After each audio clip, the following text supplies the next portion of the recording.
They forced the widow to stand in the snow until the mountain man said, "She's with me." Hannah Whitfield stood where Carter Lowell told her to stand, right in the middle of the street, in front of his general store, where the wind could cut her cleanly and the town could watch without feeling guilty.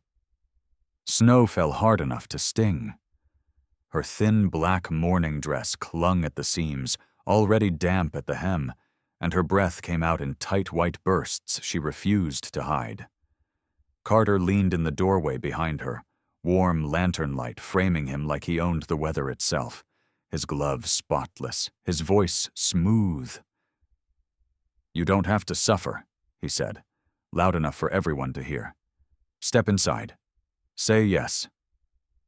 A few men shifted near the hitching post, pretending they'd only stopped for supplies, but their eyes stayed on her like this was entertainment.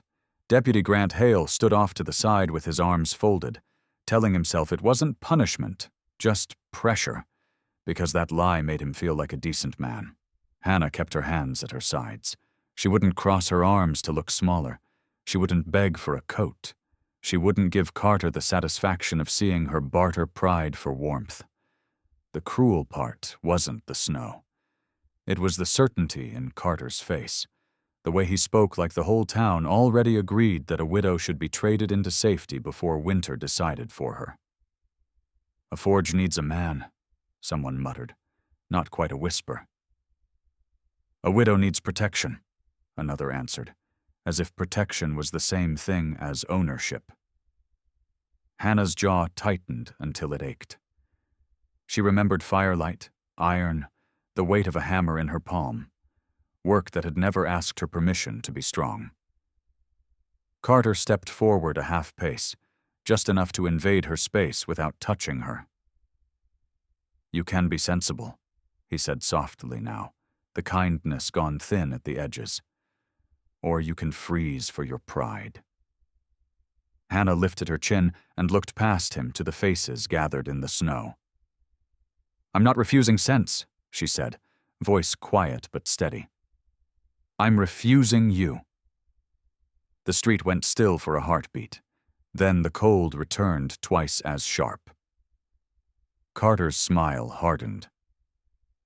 "Then stand," he said, and the deputy didn't stop him.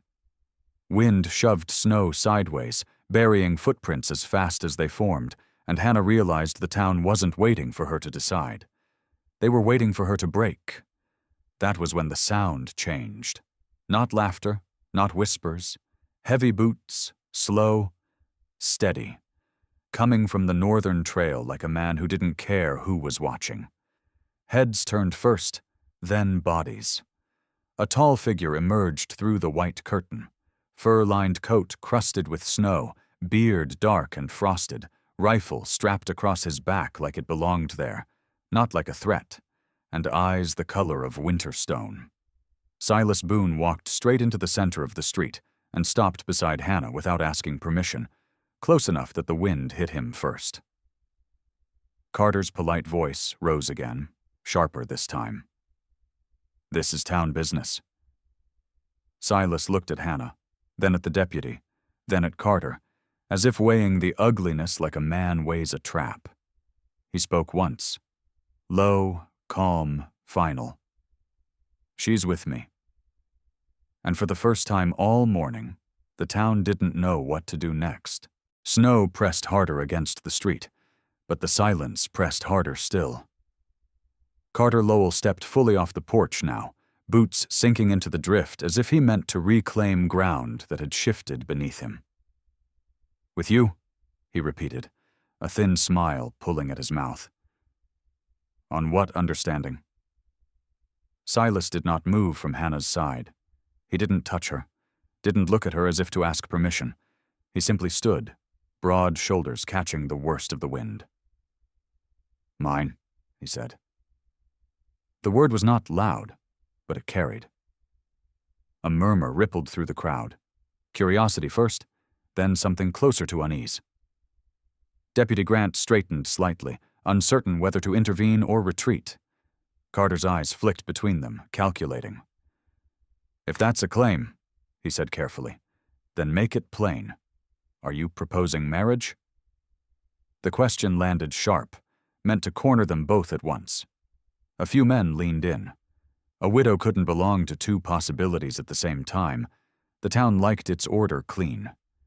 Hannah felt the weight of expectation shift again, from humiliation to spectacle.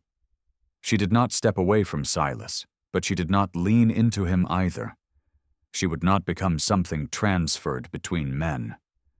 Silas reached up and unfastened his coat with slow hands, the fur stiff with frost. Without ceremony, he draped it across Hannah's shoulders. The heat trapped inside the lining seeped into her skin like relief she hadn't allowed herself to crave. He still didn't touch her. "She's cold," he said simply. Carter let out a breath that might have been a laugh. "That can be solved inside," he replied smoothly. "Warm fire, proper home, security." He let the last word linger. Hannah lifted her chin. "Security doesn't require your name," she said. The crowd shifted again, some in agreement, some in warning. Carter's smile thinned further. "If you stand with him," he said, voice louder now so everyone could hear, "then stand fully.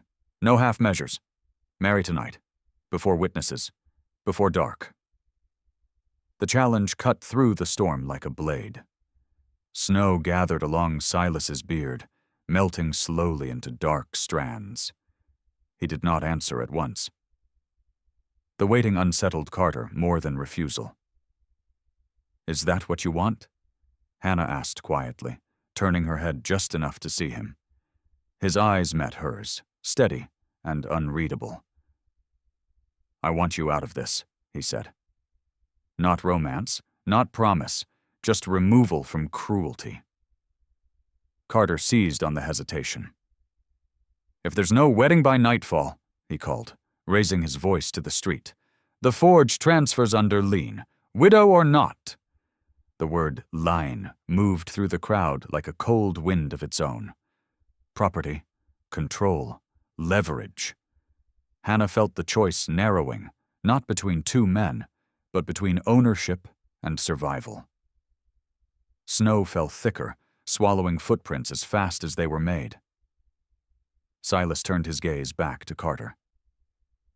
"Then you're not asking for marriage," he said quietly. "You're asking for surrender."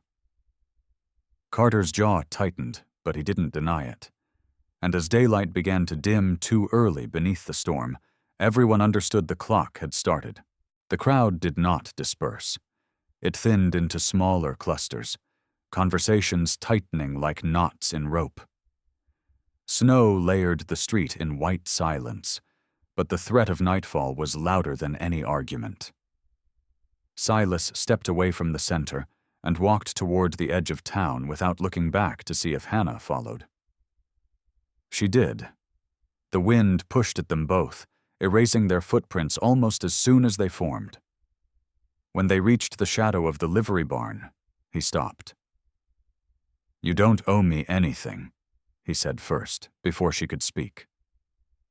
The words were deliberate, like he'd carried them in his pocket. Hannah pulled the coat tighter around her shoulders, warmth still seeping into skin that had begun to numb. "You stood in front of him," she said. "That isn't nothing." "It is," he replied, "if you don't choose the rest." The wind howled between buildings, sharp and restless. Lantern light flickered in windows as the sky darkened faster than it should have. "If I marry you tonight," she said evenly, "it won't be because I want a husband." Silas nodded once. "Then don't." The simplicity startled her. Most men in that street would have seized advantage. He stepped closer, not touching, just close enough that she could see the thin scar cutting through his beard along his jaw. "Marriage isn't a trap I set," he continued. "It's a wall, only if you need one." She studied his face, searching for pride, for hunger, for some sign that this was conquest disguised as kindness. She found none.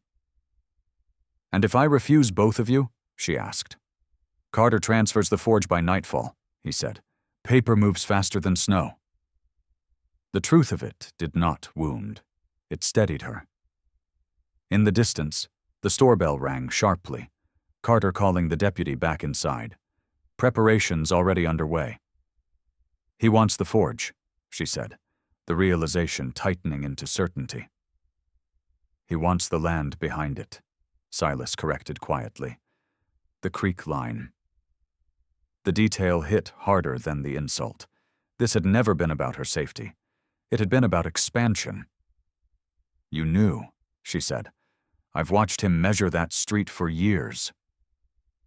Snow struck sideways now, wind picking up into something more violent. A storm rising from the north, heavier than the morning flurry. You can leave town with me, Silas said. Cabin's 3 miles into timber. They won't follow in a whiteout. And the forge, she asked. Stands, he answered, or falls by your choice. The wind roared louder, rattling loose shutters along the row of buildings. Somewhere behind them, a horse whinnied in distress. Hannah looked toward the general store, toward the men who believed pressure would bend her into agreement. Then she looked at Silas Boone, who had offered her protection without demand. If I marry you, she said slowly, it won't be tonight because he told me to. Snow slashed across the street in a sudden gust, nearly blinding them both. Silas glanced toward the darkening horizon. Then decide before the storm decides for you, he said. And above them, the sky cracked with the first low roll of thunder buried inside snow. The first true gust hit like a wall, driving snow so hard it stung through cloth and fur alike. The street vanished in seconds, buildings dissolving into white shapes, lanterns blurring into distant halos. People ran for doorways. Carter shouted something from the store porch, but the wind tore his words apart. Hannah could barely see past her own breath. Silas moved without panic. He took one step closer, not touching her, just narrowing the space between them so the storm had less room to enter. This isn't passing, he said, voice steady beneath the roar. Snow plastered itself against his coat, piling along his shoulders. A loose shutter tore free somewhere down the row, slamming against wood. Hannah's braid whipped against her cheek, and she lifted a hand to shield her eyes. The world shrank to 5 feet of visibility. Carter's men scrambled to secure the store door, but the wind shoved it open again with a violent crack. Deputy Grant disappeared into white. The crowd was gone now, not braver, just colder. Inside, someone yelled, but not to her. Never to her. Silas shifted slightly so the worst of the wind struck him first. You can't stay in the open, he said. They'll say I ran, she answered through chattering teeth she refused to acknowledge. He didn't argue. He leaned closer so she could hear him clearly. Cold doesn't care what they say. Snow gathered thick along her shoulders, melting through fabric. Her hands had begun to stiffen. Pride held for a moment longer. Then the storm stole it cleanly. The sky darkened unnaturally fast, clouds swallowing what little light remained. A signpost tore loose and skidded across the street, vanishing into white. Silas reached out, not to grab, not to pull, but to steady her elbow when her footing slipped beneath the drift. She did not shake him off. The contact lasted 1 second. Timberline, he said. Now. She looked back toward the general store. Through the storm, she saw Carter standing in the doorway, watching, not concerned, measuring, waiting to see if she'd choose shelter on his terms. The realization cut deeper than wind. She turned away from him. Snow slammed into them as they stepped off the main street and into the narrowing path toward the trees. The town disappeared behind a curtain of white. Every step felt heavier. You should have let me freeze, she said suddenly, breath tight. Would have been simpler. Silas didn't slow. I don't leave people in storms, he said. The words carried more weight than explanation. Wind howled louder as they reached the edge of timber, branches thrashing above like something alive. The whiteout closed behind them completely. And somewhere back in town, paper still waited to be signed before nightfall. The trees swallowed the worst of the wind, but not the cold. Snow drove sideways between trunks, piling against roots and burying the path in uneven drifts. Hannah's boots slipped once, then again, her breath turning sharp and shallow in her chest. Silas moved ahead of her without rushing, breaking the snow with steady, deliberate steps. He didn't look back every second. He trusted she was still there. That trust steadied her more than encouragement would have. "How far?" she asked, voice thin beneath the roar. "Not far," he answered. It wasn't comfort. It was fact. A branch snapped overhead and crashed somewhere behind them, swallowed by white. The storm had thickened into something heavier, deeper, no longer a spectacle but a force.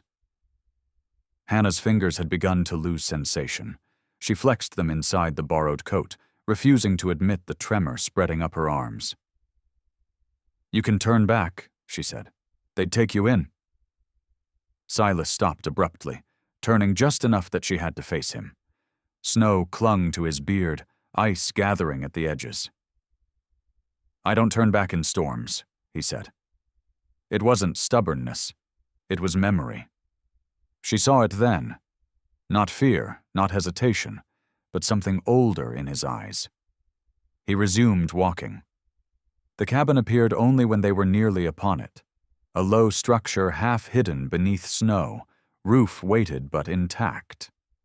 Silas pushed the door open against resistance, ushering her inside before stepping in himself. The wind howled against the walls like an animal denied entry. Inside, the air was bitter, but still. He moved immediately. Firewood, flint, sparks catching after 2 attempts. Flame climbed slowly, then steadied. Hannah stood near the doorway, snow melting into the floorboards around her boots. The silence between them shifted, no longer public, no longer watched. He handed her a blanket without ceremony. She accepted it. Their fingers brushed, brief, unintentional. The contact was warm. "They'll follow when it clears," she said. He nodded once. "Maybe." The fire grew stronger, shadows flickering across the small space. There was nowhere to stand without being close. She sank onto the low bench by the hearth, hands extended toward heat. He sat opposite her, rifle leaned against the wall, boots still on. The storm hammered the cabin harder, rattling the roof beams. "You didn't have to speak for me," she said after a moment. He stared into the fire. "I didn't." Silence pressed in again. "Then why?" she asked. This time he looked at her. Not long. Not searching. "Because they were wrong. No romance, no flourish, just judgment."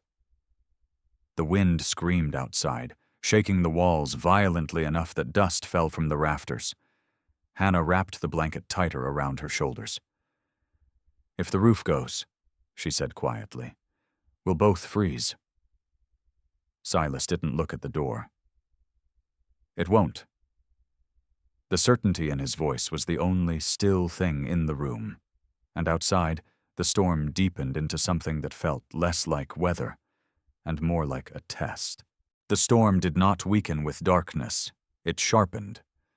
Wind slammed against the cabin in long, violent bursts, shaking the walls hard enough to make the fire tremble in its hearth.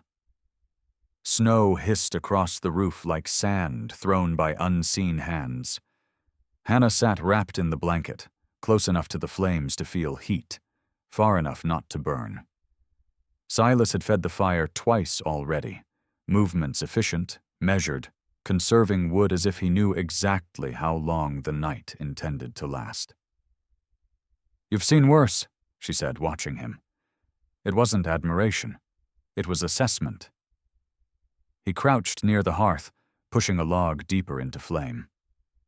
Once, he answered. A beam creaked sharply overhead. She looked up instinctively. "What happened?" she asked. He didn't answer immediately. The pause wasn't reluctance. It was weight. "Lost my brother in one," he said finally. "Thought I could outrun it." The wind struck harder at that moment, rattling the shutter loose enough to slam against the wall. Hannah flinched. He stood at once, securing it with a firm shove and a wooden brace. No wasted movement. No panic. "Storm doesn't bargain," he added, returning to his place across from her. The firelight threw shadows across his face, cutting deeper lines into it. She studied him in silence. "You were angry today?" she said. Not a question. He nodded once. "I was." "At him?" "At all of them." The admission sat between them like another flame. She tightened the blanket around herself. "I was afraid," she said quietly. The words cost more than pride. He didn't soften, didn't lean closer. "You stood," he replied. "It wasn't praise. It was acknowledgement." The wind howled through the trees, a deep, relentless sound that made the world feel smaller than the cabin walls. Snow slipped through a narrow crack in the frame and melted along the floorboards. The fire dipped suddenly, flame shrinking under a rush of cold air forced down the chimney. Silas moved quickly, blocking the draft with his body long enough to coax the flame back.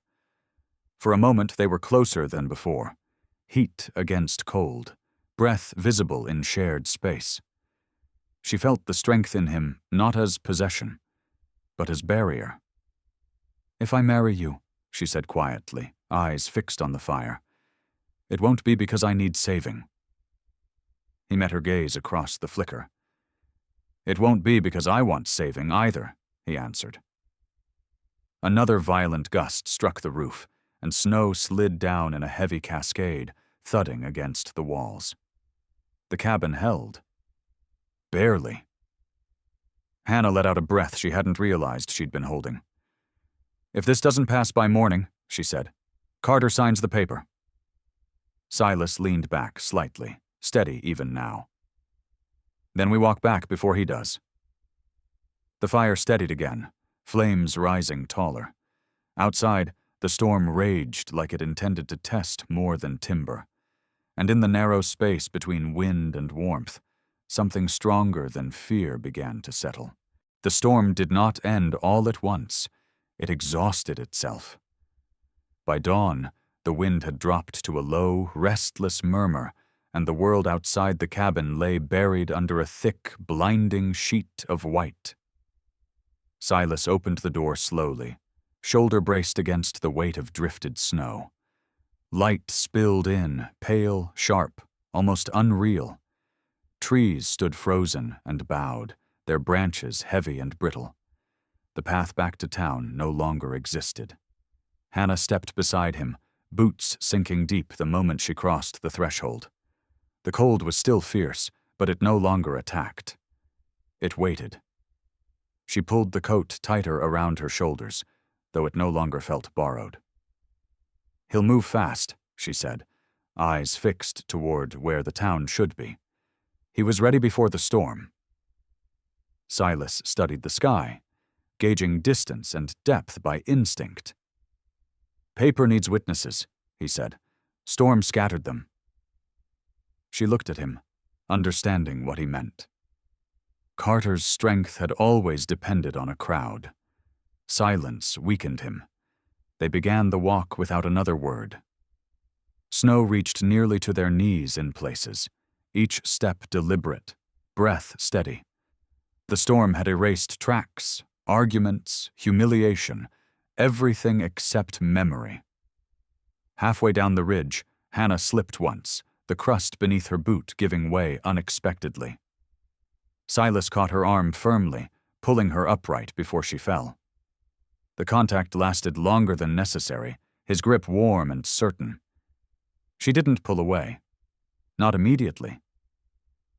You don't leave people in storms, she said quietly, recalling the night. He released her arm and resumed walking. No. The town came into view slowly, rooftops buried, chimney smoke thin but present. No one stood in the street now. No spectacle waited. Just aftermath. As they stepped back onto the main road, boots carving the first new tracks of morning, Hannah felt the shift. Not in him, but in herself. The fear that had hovered beneath her ribs the day before was gone. In its place stood something steadier. Carter Lowell stood on the porch of his store, watching them approach, document still folded in his hand. His confidence did not look as certain in daylight. Deputy Grant lingered behind him, uncertain. Snow crunched loudly under Hannah's steps as she stopped in the center of the street again. But this time, no one had forced her there. Silas took his place beside her without announcement. The sky had cleared, but the air remained sharp. Carter unfolded the paper slowly. I trust you've reconsidered, he called out. Hannah lifted her chin. No, she said. The word carried across the silent street, clear as the cold. And this time, she did not need the storm to stand. Carter Lowell descended the porch steps slowly, as if careful footing might restore the authority the storm had stripped from him. Snow cracked beneath his polished boots, the only sharp sound in the quiet street. Deputy Grant stood behind him, collar pulled high, eyes uncertain but no longer firm. The town had gathered again, drawn not by spectacle this time, but by aftermath. Silence feels different after survival. Carter held the folded document in one gloved hand. The lien stands, he said, voice measured but thinner than before. Weather does not alter obligation. Hannah didn't look at Silas. She didn't look at the deputy. She looked directly at Carter. Obligation doesn't erase ownership, she answered. Carter's gaze flicked briefly toward Silas, as if expecting interruption. None came. Silas stood still, hands at his sides, presence heavy but restrained. Carter lifted the paper slightly. Your husband's credit ran high, he pressed. Supply, coal, timber reinforcement. You can't manage that alone. I already have, Hannah said. A murmur rippled through the watching men, small, uncertain. Carter stepped closer, lowering his voice so only those nearest could hear, though everyone strained to catch it. You can still accept reason, he said. I'll withdraw the lien. Marriage restores order. The offer was polished, transaction wrapped in civility. Hannah felt the cold air settle against her lungs, clean and sharp. You mean control, she replied evenly. Carter's jaw tightened. Before he could respond, a smaller voice cut through from the edge of the crowd. Ledger's wrong. Widow Martha stepped forward, shawl wrapped tight, eyes sharp despite the morning glare. She held out a folded sheet, edges creased but preserved. Original account, she said, before you adjusted it. Carter's expression changed. Not fear, not yet, but irritation exposed. Deputy Grant accepted the paper reluctantly, scanning it under pale light. Silence stretched thin as frost. Figures don't match, the deputy muttered at last. The crowd shifted again, this time not in curiosity but recognition. Carter's control had depended on certainty. That certainty cracked. Irrelevant, he snapped quickly. Technicalities don't change stability. They change truth, Hannah answered. The word landed heavier than accusation. Silas finally spoke, voice low but carrying cleanly across the snow. Say it plain. Carter looked at him sharply. Plain?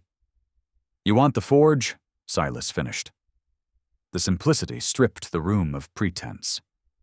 Carter didn't deny it. He couldn't. The crowd saw it now. Not romance, not rescue, but leverage exposed in daylight. Deputy Grant folded the document slowly. "Until reviewed," he said, voice steadier than before. "No transfer proceeds." The wind had stilled completely. Snow glistened under a pale winter sun. Carter stepped back, paper still in hand, but no longer a weapon. Hannah did not look at Silas for confirmation. She stood alone, because she could. Carter's voice came one last time, softer, edged. "You'll regret choosing uncertainty." Hannah met his gaze without hesitation. "I'd regret choosing you." And for the first time since the snow had fallen, no one laughed. The town did not erupt. It exhaled. Conversations broke quietly along the street, men stepping back from Carter as though distance could erase their earlier silence. Deputy Grant carried the disputed ledger inside for review, leaving the merchant alone on his porch with authority slipping like thaw beneath boots. Hannah felt no triumph, only steadiness. Snow reflected pale light across the buildings, clean and merciless. Carter lingered one moment longer, searching for leverage he no longer possessed. "Winter isn't kind to stubbornness," he said finally, voice stripped of polish. "Nor to greed," she answered. He held her gaze, then turned and disappeared into the store without another word. The door closed hard behind him. The sound felt like an ending. Silence settled over the street again, but it no longer pressed on her chest. Widow Martha offered a small nod before retreating into her shawl. The ranch hands dispersed. Spectators became ordinary townsfolk once more. Silas remained beside Hannah without speaking. He had not stepped in front of her. He had not claimed victory. He simply stood until she moved. After a moment, she did. She walked toward the forge, boots cutting fresh tracks across snow that had erased yesterday's humiliation. The chimney stood dark and still. She paused at the door, hand resting on cold wood. Silas stopped a few paces behind her. "You don't owe me anything," he said again, voice even. She glanced over her shoulder. "You keep saying that." "Because it's true. No invitation. No expectation." The space between them felt deliberate, close enough to matter, far enough to respect. "What will you do?" she asked. He looked towards the ridge beyond town, timberline visible against white sky. "Go back up," he said. "Check traps, clear snow." Life returning to its pattern. She studied him carefully, weighing something not spoken. "If I asked you to stay," she began, then stopped. He didn't move closer. "Ask because you want to," he said, "not because you need to." The distinction mattered more than protection ever had. She opened the forge door. The cold inside bit sharper than the street, but she stepped through anyway. He remained outside, giving her that ground without instruction. Inside, she moved through familiar space, touching tools, lifting the hammer from its place as if reclaiming muscle memory. When she stepped back out, smoke rose thinly from the chimney behind her. Silas still stood where she had left him. Snow fell softer now, almost gentle. "I'll run the forge," she said first. He nodded. "I know." A pause stretched, not awkward, not urgent, just real. "And when winter breaks," she continued slowly, "you can walk beside me again." Not a plea, a decision. Silas's expression did not change much, but something steadied behind his eyes. "When winter breaks," he said. And the space between them no longer felt like distance. Winter did not loosen its grip in a single day. It retreated slowly, grudgingly, as if testing whether the town deserved relief. Weeks passed. Snowbanks shrank into gray ridges along the road, and the creek behind the forge began to murmur again beneath thinning ice. Hannah worked from dawn until lantern light, hammer striking iron with clean, decisive rhythm. The sound carried farther now. Men who had once watched her in silence brought tools for repair without comment. Payment was left on the counter without debate.